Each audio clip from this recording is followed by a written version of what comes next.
আমি এখানে ব্যক্তিগতভাবে আমি চিনতাম এই যে পদুয়ার বাজারে হোসেন ট্রেডিং চিনেন নাকি কেউ কেউ আছে নাকি এখানে? আচ্ছা, হোসেন ট্রেডিং এর মারা গেছে, দুই ভাই ছিল, দুটাই আছে। ও ছোটটা মারা গেছে। ও বড় ভাই মানে যেটার বাচ্চা কাচ্চা ছিল না, বাচ্চা যেটা সেটা আছে সেটা মারা গেছে। আচ্ছা আচ্ছা আচ্ছা। তো যাক, এই জন্যই কুমিল্লা তখনই আমি দেখেছি যে এখান থেকে বিভিন্ন সবজি এই লালমাই পাহাড় প্যাকেট হয়ে এখান থেকে সরাসরি এয়ারপোর্ট। আমি জানি না এখন কি অবস্থা, এখনো তাহলে আজ থেকে 25-26 বছর আগে দেখেছি যে এখান থেকে সরাসরি বিদেশে চলে যাচ্ছে সবজি। তাহলে কত অ্যাডভান্স আমাদের ওদিক থেকে এখন যাচ্ছে, ইদানিং শুরু হয়েছে, কত আগে পিছিয়ে আছে আমাদের এলাকায়। হ্যাঁ, এবং কয়জন আছে হাত ছাড়বেন যারা ট্যাগ নেন এই যে ডিসপ্লেসমেন্ট অফিস থেকে, নীল ট্যাগ সাদা ট্যাগ, এরকম কেউ নেন এখানে? দুইজন না? ও আচ্ছা, আপনি কতটুক এবং আদৌ ব্যবসাটা কেমন সেটার একটু আপনাদেরকে আইডিয়া দিই। তা আমি এক সময় একটা বিদেশে গেছিলাম, ধনী দেশ ইউরোপের নেদারল্যান্ডে। ওখানে একটা টমেটো, আপনাদের এখানে তো টমেটো হয় তাই না? একটা টমেটোর বীজের দাম জিজ্ঞেস করেছিলাম যে কেমন দাম। আমাকেও বলছিল যে তোমার দেশের সোনার কেজি কত? 1 কেজি সোনার দাম কেউ বলতে পারবেন নাকি? কেউ বলতে পারবেন না, ভরি বলতে পারবেন। তা আমি বলতে পারি নাই। বলছি যে তোমার 1 কেজি সোনার দাম যত, তার চাইতেও বেশি আমার এই বীজের দাম। বুঝতে পারলেন? খুব সুন্দর, টেস্টি, খুব বিদেশে রপ্তানি হয়। তাহলে বিদেশে বীজের কদর এত। আচ্ছা, আপনাদের এলাকায় কি ভুট্টা হয়? ভুট্টা হয়। ভুট্টার বীজ সম্পূর্ণটা প্রায় 100% বিদেশ থেকে আসে। থাইল্যান্ড, চায়না, ইন্ডিয়া এগুলি আছে। সব ডলারগুলি নিয়ে চলে যাচ্ছে আমাদের দেশে। তাহলে বীজের গুরুত্ব বুঝতে পারছেন? আমরা এখনো হাইব্রিড ভুট্টা করতে পারি। তাহলে বীজের লাভ আছে। আবার বাংলাদেশে বড় বড় কোম্পানি যারা মনে করেন এসিআই, ব্র্যাক, লালতীর, সুপ্রিম, লালতীরের আব্দুল আল মিন্টুর বাসা কি কুমিল্লায় মনে হয় না? এদিকে আপনাদের আশপাশে। তাহলে দেখেন, ওনারা শিল্পপতি মানুষ, তাই না? অন্য সাইডের ব্যবসা, কিন্তু বীজে আসছে কেন? তাহলে অবশ্যই লাভ আছে। লাভ না থাকলে কিন্তু এখানে আসতো না। ঠিক আছে? তাহলে বীজ একটা, এই যে বীজ উদ্যোক্তা হন আর বীজ ব্যবসা করেন বা উৎপাদন করেন, সেটি কিন্তু একটা লাভজনক বিষয়। আচ্ছা, এটি দেখালাম আমি বড় বড় আর জেলা পর্যায়ে বা উপজেলা পর্যায়ে আমি একটু উদাহরণ দিই। আমি নাটোরে চাকরি করি, তাই না?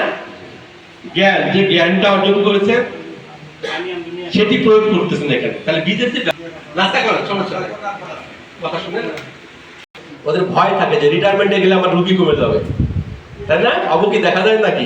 এত ছোট লাগে। তদ্রুপ কোম্পানিও কিন্তু এরকম করে। এটা একটা চটকদার শব্দ।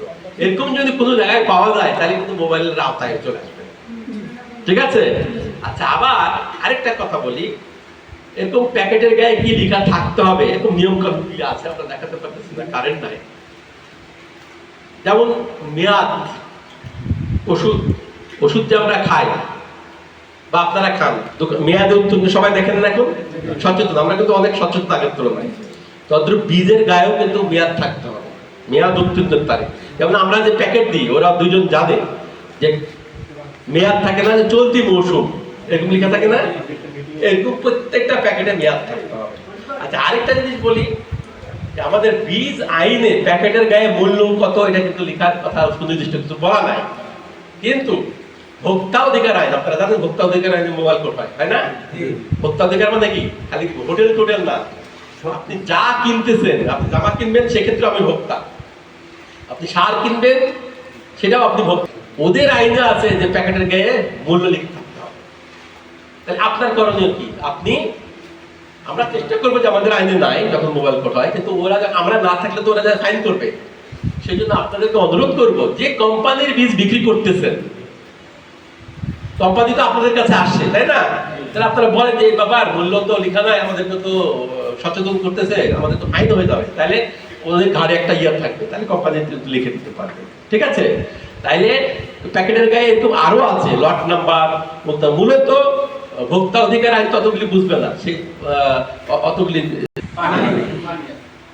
আপনারা এই ট্রেনিং এ আসার আগে আমি যদি একটা বোতলের মধ্যে একটু লবণ দিয়ে রাখতাম, তারপর যদি দরকার আপনারা কি করতেন? আপনারা শুধু বাইরে থেকে বিদেশ পানি দেখতেছেন, কিন্তু আমি কিন্তু এটা লবণের শরবত বানাই রাখছি, আপনারা দেখতেছেন না, বুঝেন কিন্তু। তাহলে লবণের শরবত এবং পানি দুইটাকেই পানি দেখতেছি। এখন যখন এদের পরাগান হবে, এই পরাগান হইয়া অন্য যে যাত্রা আছে সেটা মনে করে এটার ভিতরে ঢুকে পড়বে, এরকম লবণের শরবত কিন্তু আপনি দেখতেছেন। ঠিক দেখবেন কোন সময় এই পানিটা যদি আপনাদের খেতে দিই, এটা দিলাম, আপনি খেলেন, স্যার একটু পানি, যখন আপনার এটা দিব খেয়ে বলতে স্যার লবণের শরবত, তাই লবণের শরবত যখন পানি, কিন্তু আপনি পানি দেখতেছেন।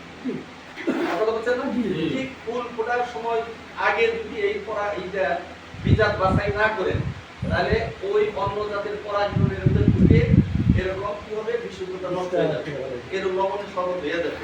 এটা টের পাবেন কোন সময়, পরবর্তী বছর যখন আবার লাগাবেন, অর্থাৎ জমিতে লাগাবেন, টেস্ট করবেন, যেরকম টেস্ট করেন ওরকম জমিতে লাগাবেন, তখন টের পাবেন কি ব্যাপার। আমি না স্যারের অভিজ্ঞতার কথা বলছিল, পড়ছিলাম যে এরকম, কারণটা কি